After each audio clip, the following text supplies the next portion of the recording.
Garden of Emotions. In a beautiful forest, a little bunny named Leo had a special garden.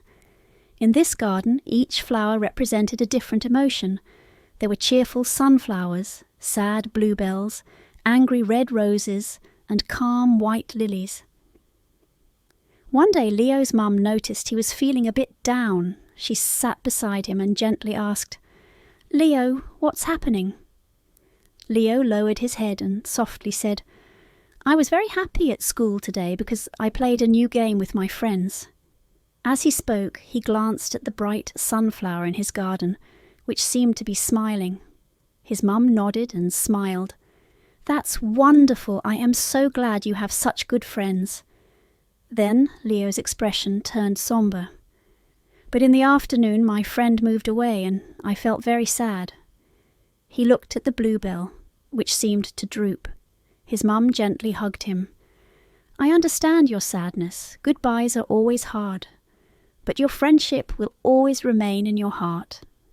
His mum added, "Every time you think of the happy times with your friend, the bluebell will bloom again." Next, anger flashed in Leo's eyes. "And someone broke my toy car and I felt so angry." He looked at the red rose, which seemed to tremble with anger. His mum patted his shoulder. "It's normal to feel angry, but we need to learn how to express it. We can fix the toy car together and make it stronger." His mum said, "Every time you learn to control your anger, the red rose will become even more beautiful." Finally, Leo took a deep breath and looked at the white lily in the garden. "I feel much better now," he said, watching the lily sway gently in the breeze. His mum smiled. "I am glad you can share your feelings with me. Whether it's happiness, sadness, anger, or calmness, all these emotions are essential parts of life." His mum continued, "Emotions are like the flowers in the garden. They need our care and understanding."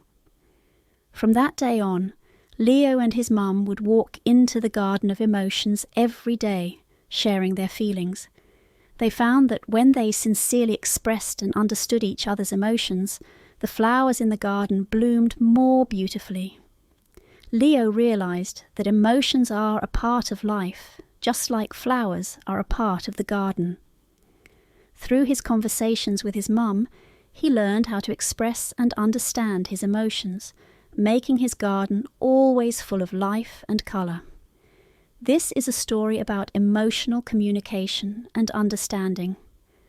Leo learned to listen to his own and others' emotions, discovering that each emotion has its own value and significance. He understood that in life many beautiful things need to be felt and cherished with our hearts, making our inner garden always bloom beautifully.